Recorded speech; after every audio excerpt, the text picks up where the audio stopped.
ესე იგი, რატო ვართ ასე მკაცრად ორიენტირებული საერთაშორისო ბაზარზე? სპეციფიკაში როცა გავერკვიეთ და გავიგეთ თავში წესები, მივხვდით, რომ რაღაცეები მნიშვნელოვან სხვანაირად ხდება საერთაშორისო ბაზარზე. პირველ რიგში, ძალიან მარტივია, მაგრამ პირველ რიგში არის ესეთი ის, რომ საერთაშორისო ბრენდები ბევრ ბაზრებზე ერთად აკეთებენ კამპანიას და ამას ქვია global campaign.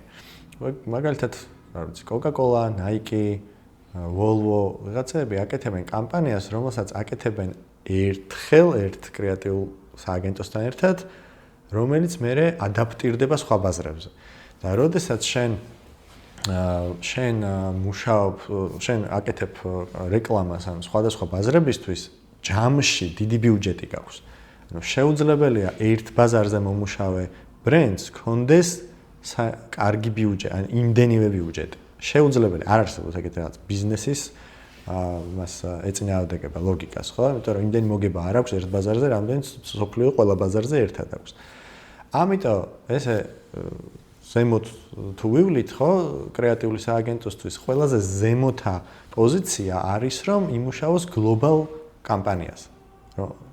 როგორც თქვათ, Nike-ის სააგენტო არის Wieden & Kennedy, გლობალზე.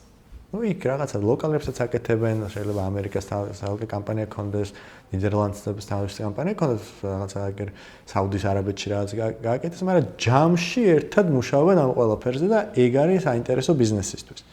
ჩვენ მსგავსი რაღაცა გავიგეთ და გავიაზრეთ უშუალოდ ან ხელში დავიჭირეთ, როცა ვიმუშაობთ ბორჯომის 27 ბაზარზე კამპანიაზე და მივხვდით რამხელა მასშტაბზე და რანაირ დისციპლინაზე მიდის საუბარი. ანუ შენ 100-ზე მეტი სხვადასხვა კონტენტი უნდა აწარმოო.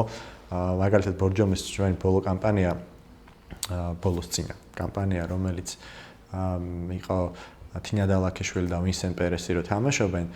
თინა დალაქიშვილი უყვება ვინსენტ პერეს, ფრანკ მსახიობს ბორჯომის ლეგენდას. ეს არის სცენარი. ნანახი ექნება მაყურებლს. ეს სხვადასხვა ბაზრებისთვის, სხვადასხვა ადამიანებით არის. ანუ ევროპისთვის და საქართველოსთვის თუ ვინსენტ პერესი იყო წამყვანი სახე, ყაზახეთში იყო ყაზახი ინფლუენსერი, რომელსაც მილიონობით გამოწვევი ყავს Instagram-ზე. უზბეკეთში იყო უზბეკი. უკრაინაში სხვა ყავდა და ეს აი ყველა ბაზარზე რაღაცა სხვა კონტენტით შევედით. ეს არის მოკლედ დიდი პროექტის ხიბლი, რომ შენ ერთ რაღაცას მოიფიქრებ, მაგრამ მე ბევრად იშლება, არის გრძელვადიანი, ბიუჯეტურადაც საინტერესო პროექტი, რაზეც შენ შეგიძლია რომ მიება. მთელი წელი დაგეგმო, თქვა რომ 6 თვე ეს გუნდი ამაზე მუშაობს და ეს ფუფუნება გაქვს, რომ უცებ შუაში არ ინერვიულო, რომ ვაი მე ხარ ამეშველება თუ ახალი პროექტი არ მოვა. ან რაღაცა სიგიჟე მოხდება ქვეყანაში და ამის გამო სტაგნაცია, მოკლედ რაღაცა სტაბილურობა არსებობს. ამიტომ, ანუ როგორც თქვა, აი ფეხბურთელისთვის ძალიან უცნაური არის თუ ძალიან მაგარი ფეხბურთელია, რატო უნდა ითამაშოს დაბალი კლასის გუნდში, გორის დილაში რატო უნდა ითამაშოს და არა მადრიდის რეალში. ისეთივე ვარიანტია, რომ შენ თუ შეგიძლია და მაგარი სააგენტო ხარ, გლობალზე უნდა იმუშაო.